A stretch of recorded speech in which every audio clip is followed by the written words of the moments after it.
जय हिंद। आज के वीडियो में हम लोग जानेंगे कि बिजली ऑफिस वाले जब तब लाइन क्यों काट देते हैं, लाइन ब्रेकडाउन क्यों होता है और उसे कैसे ठीक किया जाता है, और अंत में ये भी जानेंगे कि अगर आप चाहें तो आपको बिजली कैसे जल्दी मिल सकती है। तो चलिए शुरू करते हैं आज का वीडियो। दोस्तों, आप सभी जानते हैं कि हमारे घर के वायरिंग में दो महत्वपूर्ण चीज़ लगी होती है। एक होता है स्विच और दूसरा एमसीबी।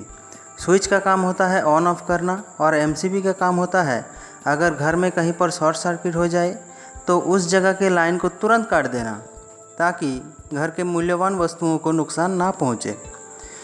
ठीक उसी तरह बिजली ऑफिस यानी सबस्टेशन में ये स्विच और एमसीबी दोनों को मिलाकर बड़ा बड़ा सर्किट ब्रेकर बनाया जाता है।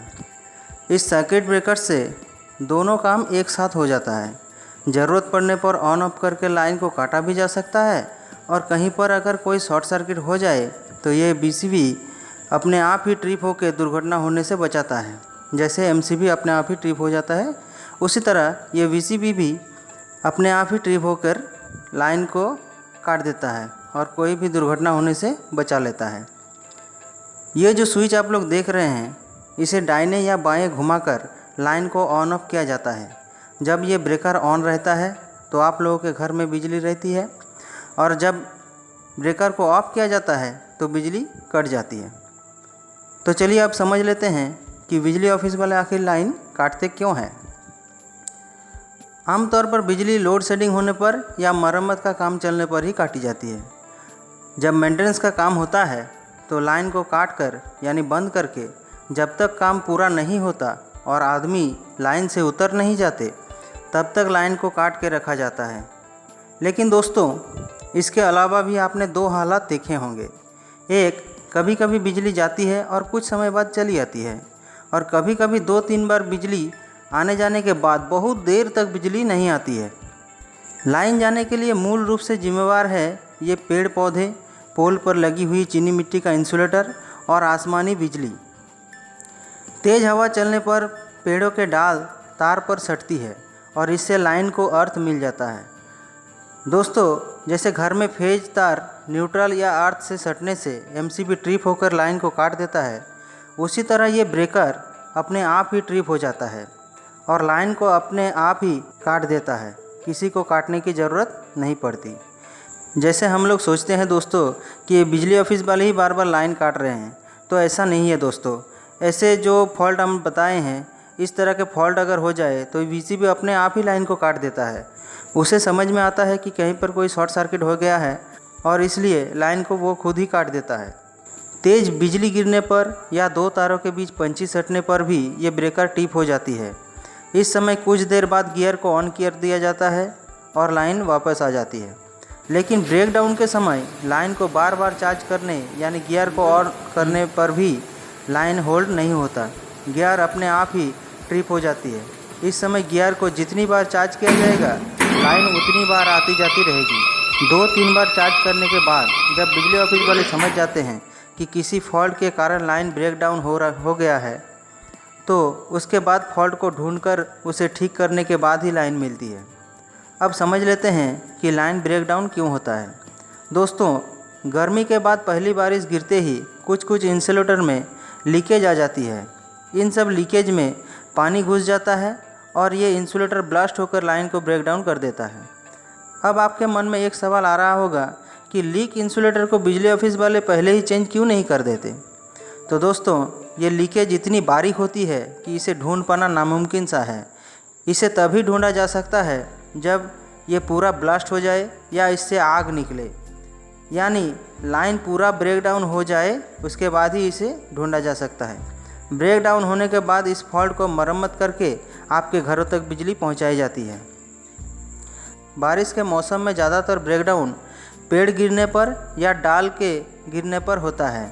इसके अलावा भी जब आसमानी बिजली ज़्यादा गिरती है, उस समय पोल पर लगी हुई ये इंसुलेटर को फटा देता है और लाइन को ब्रेक डाउन कर देता है। इसलिए तेज़ बिजली गिरने पर कभी कभी लाइन को काट दिया जाता है, और बिजली गिरने जब कम हो जाती है उसके बाद लाइन को चार्ज कर दिया जाता है और आपको बिजली मिल जाती है। लेकिन इसके अलावा भी कुछ अनचाहे फॉल्ट के कारण लाइन ब्रेकडाउन हो जाता है। जैसे पहले पिक्चर में देखिए, यहाँ पर एक सांप लटक रहा है, आपको दिखाई देगा शायद। यहाँ पर जो सांप यहाँ पर चढ़ा हुआ है किसी कारणवश, ये सांप आर्थिंग के साथ फेज को सटाकर यहाँ शॉर्ट सर्किट कर दिया है और लाइन को ब्रेक डाउन कर दिया है।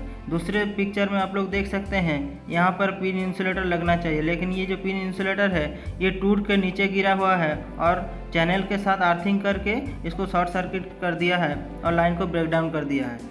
कभी कभी ऐसा भी होता है कि बच्चे पत्थर से मार के ये डिस इंसुलेटर को फटा देता है और उस समय भी लाइन ब्रेक डाउन हो जाता है। इस पिक्चर में देखिए पेड़ का टहनी दोनों तार में सटा हुआ है, किसी कहीं पर भी गिर के यहाँ पर आ गया होगा और इस कंडीशन में लाइन ब्रेक डाउन हो जाएगा। यहाँ पर देखिए जो पांचवा पिक्चर है ये बहुत महत्वपूर्ण है। इसलिए महत्वपूर्ण है क्योंकि देखिए ये जो यहाँ पर आदमी खड़ा हुआ है, ये आदमी नीचे से देख रहे हैं कि लाइन में कहीं कोई फॉल्ट हुआ है या नहीं। तो इस कंडीशन में क्या होता है, नीचे से देखने से ये ऊपर का जो छेद है ये उन लोगों को दिखाई नहीं देता है, लेकिन यहाँ पर देखिए तार एकदम गल गया है और कट गया है। तो इस कंडीशन में वो लोग अगर देखेगा भी नीचे से तो उनको समझ में नहीं आएगा कि लाइन ब्रेकडाउन इसी कारण से है, क्योंकि ये जो पूरा पोर्शन है ये नीचे से देखने से एकदम क्लियर नज़र आएगा। तो इस कंडीशन में क्या होता है, आदमी इस तरह से खड़ा होता है नीचे और ऑफिस में फ़ोन करके बोलते हैं कि लाइन को चार्ज कीजिए। उस समय अगर लाइन चार्ज किया जाए तो यहाँ से बहुत ज़्यादा आग और आवाज़ निकलता है। उसी से ये लोग पता लगाते हैं कि यहाँ से आवाज़ और आग निकला है, मतलब ये पिन इंसुलेटर शॉर्ट सर्किट होके टूट गया है या फूट गया है, इसको चेंज करने से लाइन होल्ड होगा। तो तभी मिस्त्री पोल पर चढ़ के ये जो इंसुलेटर है इसको चेंज करते हैं और लाइन आपको मिल जाता है। अब चलिए देख लेते हैं कि ब्रेकडाउन होने पर लाइन को कैसे ठीक किया जाता है। मान लीजिए कि ये बिजली ऑफिस का एक गियर है जिससे कई गांव जुड़ा है, लेकिन समझने के आसानी के लिए यहाँ सिर्फ 6 गांव रामपुर, सोनबाद, साहिबगंज, बेलापुर, रामगढ़ और बागजोरी को दिखाया गया है। इस लाइन में दोस्तों जगह जगह पर आइसोलेटर लगी होती है, जैसे ये 1 नंबर, ये 2, ये 3 और ये 4 नंबर आइसोलेटर है। दोस्तों आइसोलेटर इस तरह से होता है, इधर से लाइन आ रहा है और इधर जा रहा है। तो देखिए बिजली यहाँ से इस तार से होकर ये जो आइसोलेटर है इससे नीचे उतर जाती है और इधर चल जाती है। उसी तरह यहाँ से भी नीचे उतर कर इधर चल जाती है और यहाँ से भी नीचे उतर कर इधर चल जाती है। लेकिन दोस्तों ये जो हैंडल है, यहाँ पर देखिए हैंडल जो दिख रहा है, इसको अगर खींच के ये जो लिंक को छुड़ा दिया जाए तो देखिए इस तरह से देखने को मिलेगा। जब ये लिंक छूट जाता है दोस्तों तो लाइन को काट देता है, लाइन यहाँ तक ही आके रुक जाता है, इधर से नीचे होकर नहीं गुजर पाती। मान लीजिए दोस्तों कि ये 4 नंबर आइसोलेटर के पास शामगंज गांव के पास लाइन में कहीं पर कोई फॉल्ट हो गया है। अब बिजली ऑफिस को सब स्टेशन में बैठे बैठे तो पता नहीं चल पाएगा कि कहाँ पर फॉल्ट है। तो अब फॉल्ट कैसे ढूंढते हैं मिस्त्री लोग, देखिए पहले मिस्त्री निकल के ये जो पहला वाला आइसोलेटर है, ये वाला पहला वाला, इसको काट दिया जाता है। पहला आइसोलेटर काटने के बाद दोस्तों यहाँ से मिस्त्री लोग गियर को चार्ज कराते हैं। जब गियर चार्ज होता है तो यहाँ से लाइन रामपुर गांव तक पहुँचता है और इधर 1 नंबर आइसोलेटर के पास तक पहुँच के रुक जाता है। तो देखिए इस लाइन में फॉल्ट नहीं होने के कारण ये लाइन होल्ड हो जाएगा और रामपुर गाँव को बिजली मिल जाएगा। इसका मतलब मिस्त्री लोग समझ गए कि यहाँ पर रामपुर गांव के लाइन में कोई फॉल्ट नहीं है। इसके बाद मिस्त्री लोग क्या करेंगे, ये जो आइसोलेटर है इसे क्लोज कर देंगे और आगे निकल जाएंगे। इसके बाद देखिए दोस्तों जब 2 नंबर आइसोलेटर को काटा जाएगा, लाइन रामपुर गांव तक जाएगा और इधर 2 नंबर आइसोलेटर के पास रुक जाएगा और इधर नीचे देखिए रामगढ़ और बेलापुर तक लाइन पहुँच जाएगा। तो यहाँ पर भी देखिए लाइन में कोई फॉल्ट नहीं है, तो लाइन यहाँ पर होल्ड हो जाएगा। और यहाँ पर भी वही मतलब निकला कि बेलापुर, रामगढ़ और रामपुर गांव के लाइन में कोई फॉल्ट नहीं है। तो इसके बाद क्या करेंगे, ये लाइन को ऑफ करके ये जो 2 नंबर आइसोलेटर है इसे क्लोज करके मिस्त्री लोग फिर आगे निकल जाएंगे। उसी तरह दोस्तों ये 3 नंबर जो आइसोलेटर है इसको काट कर भी लाइन को फिर एक बार चार्ज किया जाएगा। उसके बाद पता चल पाएगा कि सोनबाद गांव में कोई फॉल्ट नहीं है। अब देखिए दोस्तों फाइनली जब 4 नंबर आइसोलेटर को काटा जाएगा तब क्या होगा, देखिए 4 नंबर आइसोलेटर को काटने के बाद मिस्त्री लोग जब भी ये गियर को चार्ज कराएंगे तो बिजली देखिए इधर बागजोरी गांव तक पहुंच जाएगा और इधर जब भी ये शामगंज गांव के फॉल्ट एरिया से होकर गुजरेगा तो ये जो एरिया है फॉल्ट एरिया है, यहाँ से बहुत ज़ोर का आवाज़ निकलेगा और बहुत सारे आग निकलेगा। यही देखकर और आवाज़ को सुनकर और आग को देखकर मिस्त्री लोग पता लगाते हैं कि शामगंज गांव के पास लाइन में फॉल्ट है। अब इस फॉल्ट को पोल पर चढ़ के ठीक किया जाता है और उसके बाद ही हम लोगों को लाइन मिल पाता है। फिर 4 नंबर आइसोलेटर को क्लोज कर देता है और पूरा लाइन चार्ज हो जाता है। दोस्तों, कभी कभी रात के अंधेरे में बीच खेत में फॉल्ट हो जाता है और उसे ठीक करने में बहुत कष्ट होती है और टाइम भी बहुत लग जाती है। अगर दोस्तों रास्ते में पानी भरा हो तो हम लोग को चलने का भी मन नहीं करता, लेकिन बिजली विभाग के मिस्त्री लोग पानी, धूप, जंगल, सांप, बिच्छू कुछ नहीं देखते हैं। ये लोग जी जान से आपके घरों तक बिजली पहुंचाने के लिए कड़ी मेहनत करते हैं। इनके मेहनत के लिए एक लाइक तो ज़रूर कीजिए दोस्तों।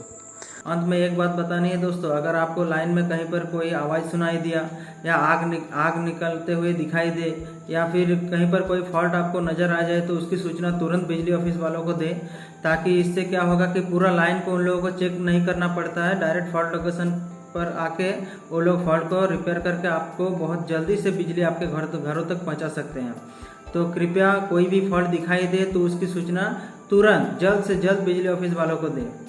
तो आशा करते हैं दोस्तों ये वीडियो आपको बहुत अच्छा लगा। अगर आप लोगों को बहुत अच्छा लगा है तो अपने तक ये जानकारी सीमित ना रखें और दूसरों को भी जानने में मदद करें। धन्यवाद।